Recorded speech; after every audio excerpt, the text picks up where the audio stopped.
Alleluia. Alleluia.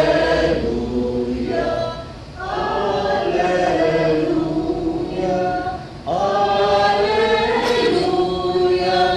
Alleluia. Alleluia.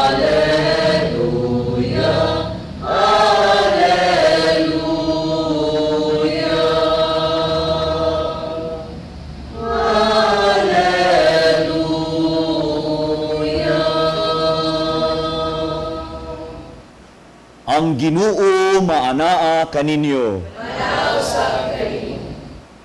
Kinutlo gikan sa Ebanghelyo sumala ni San Lucas.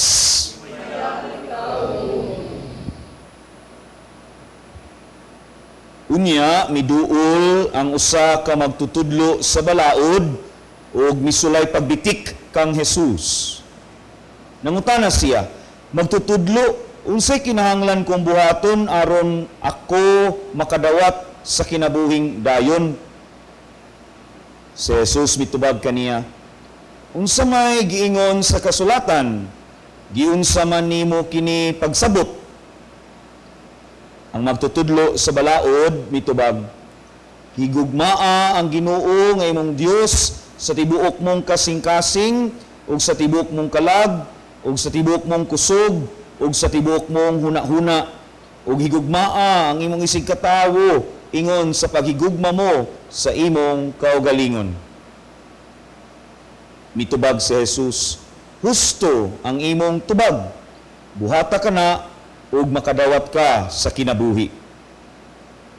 Apan ang magtutudlo sa balaod buot ilhon nga husto siya, ug maong nga nangutana siya kang Jesus, kinsa ba di ay ang akong isig katawo?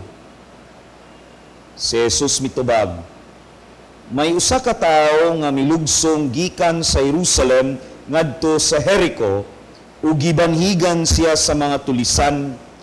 Gihubuan nila siya, gibunog ug gibiyaan nga himat-yon. Ug nahitabo nga may usa ka pari nga miagi niadtong dalana, sa pagkakita niya sa tao milabay lamang siya agi sa pikas daplin.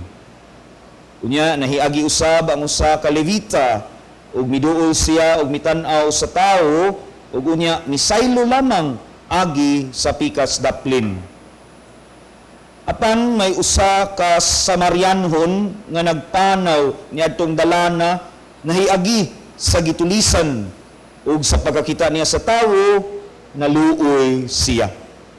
Miduol siya kaniya ug gibubuan niya lana ug bino ang iyang mga samad ug gibugkusan. Unya gipasakay niya ang tawo sa iyang hayop ug gihatod ngadto sa usa ka abutanan ug didto iyang gialimahan siya.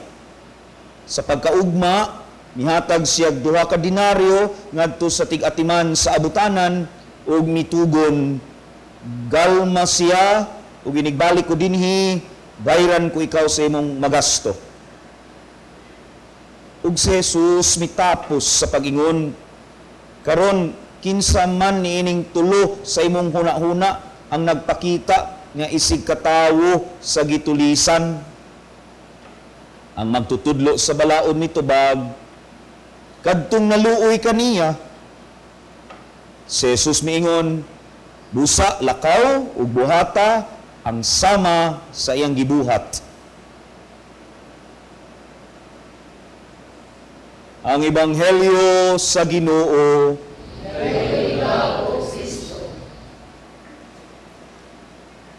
Mga igsuon ko diha ni Kristo. Atong nadungog ang Ebanghelyo nga familiar na kaayo ta. Tungod ni ana, nakapangutana ko, sa karon nga panahon ba, naa pa ba tay makita nga Good Samaritan?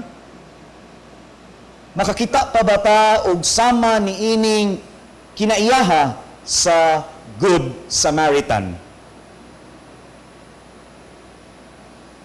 Niining akong pagwali karon mga igsuon, ako na malandong sa posible nga tubag niadtong pangutanaha. Ang Good Samaritan baya, sama siya kanato, pilgrim, nagpanaw, nagabiyahe, naglakaw, pilgrim. Nakasuroy na ba ang tanan sa mga pilgrim churches? Ang atong pagbiyahe, ang atong panaw, ang atong paglakaw, pagbisita, dunay kapupariha sa nahitabo sa usa ka Samarianhon, nahitabo sa Good Samaritan. Mibiyahe baya ni siya? Nya, ang maong Good Samaritan, nasama kanato pilgrim, makamao siyang mututok ug mupakita ug puangod. Akong klaruhon, ang maong Good Samaritan, makamao siya mututok ug mupakita ug puangod. Kini nga mga linya, kini nga description, ako ning gihuwaman gikan ni anhing Pope Francis. The Good Samaritan was able to see and to have compassion. Walang siya nitanaw, para nako dunatay lam nga Cebuano nga termino, mitutok ug mipakita ug puangod, compassion.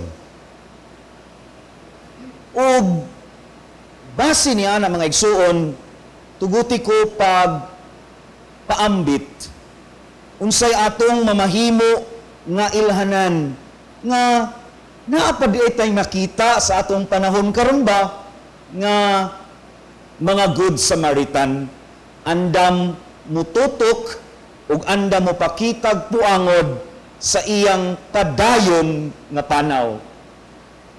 Na ako'y tulo dinhi, hinaot dili mo mubalik og katog. Una, nindot nga ilhanan sa usa ka Good Samaritan, mao kining dili siya dalo nga tawo ang Good Samaritan, mga igsoon. Wala baya magdinaw ang Ginoo nato? Kaya ang Ginoo nagmanggihatagon kaayo nato. Nya nganong magdinaw man ta nga wala man tay mada, inig kamatay ta. Kung kita mamatay na, nabagod tay mada, nabay di balik na kalag sa inyong parente, nga ningon, uy, nakadadyo ko kuhan, wa gino. Kung naadi ay naay minatay nga nakada, ing ako palihog, kay wala pa ko kasugat. Sod sa akong mga pila na ko katuig sa kalibutan, 33 na, wapaw kay bao nga nainibalik nga ni na gika na matay niya ningon gipadamgo uy nakadako og kini wa gitay mada baya nganong magdinaw man nya ang ato sa pagkamanggihatagon dili man ingon nga wa na lang putay ibilin nato andang ta sa pagpaambit sa unsay naa dili ingon nga wa na sa kay imo kay ingon niya kog daw dili mga igsoon. Sama sa Good Samaritan. Nindot kay siya mga pulong galma siya o ginigbalik ko dinhi bayran ko ikaw sa imong magasto. Nya sa wala pa to, ini-effort siya gipasakay niya siyang yang hayop gihato dito sa abutanan, gialimahan siya. Wa siya magdinaw sa unsalay naa niya. Mga igsoon, kung naartay mga kaila nga mga tao karon nga so far usa or duha nga wa gyud makaingon ta dinhi siya daw nga tao. Yes, salamat sa Dios napadi ay Good Samaritan nga makita karon panahona. Ari na ko si kaduha kay basin natagak na ang inyong mga udya kay nibalik limog katog. Ang Good Samaritan mga igsuon andam magpakabana. Magpakabana, dili aron magpatagad, ubaka aron dahigon, ato ng karoon. Ang pagpakabana, dili aron ta matagad o baka daygon. O careful kayong uban mo gamit nga ang pagpakabana manginlabot dili kuno manghilabot.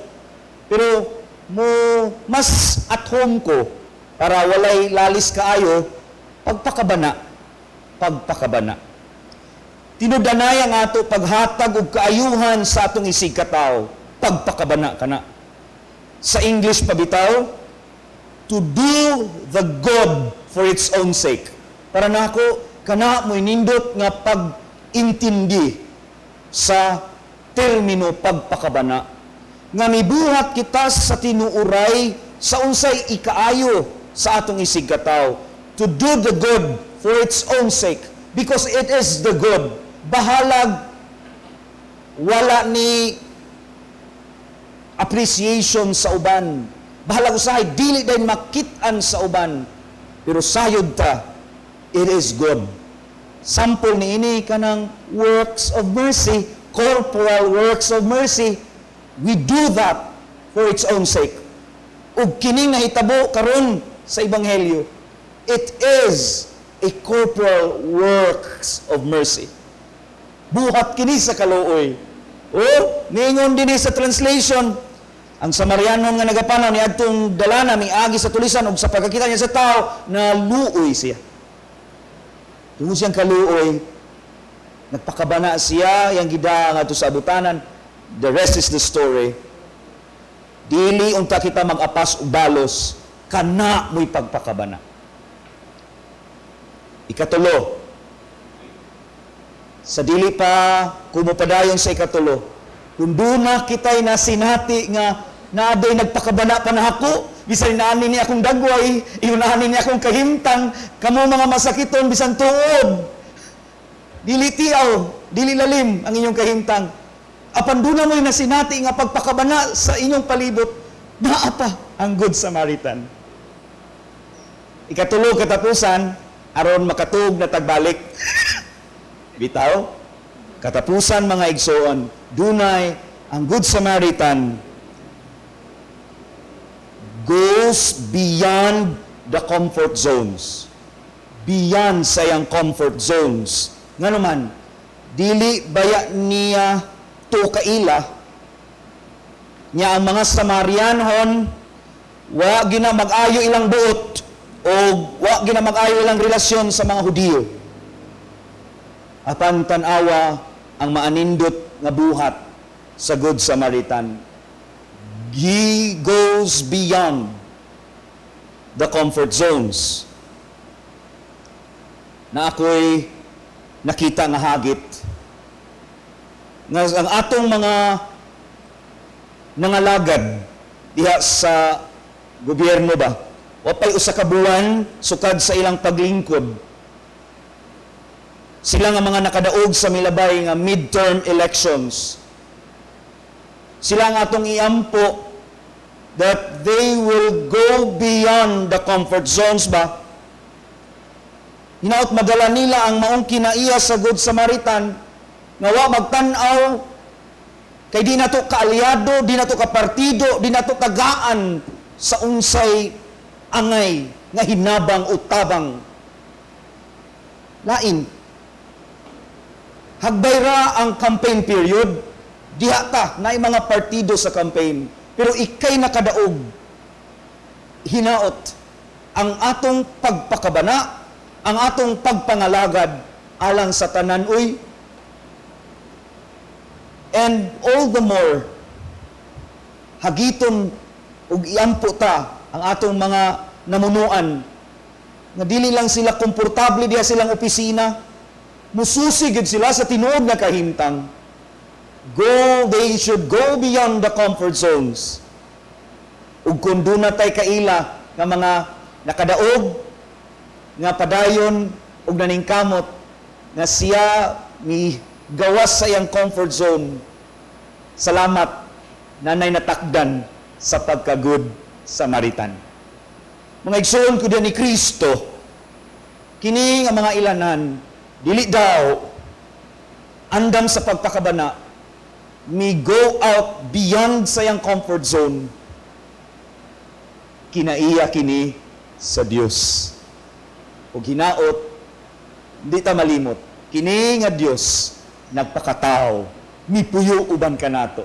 To emphasize, kaya po din nato, pwede ginato kopyahon ang pagka-good Samaritan.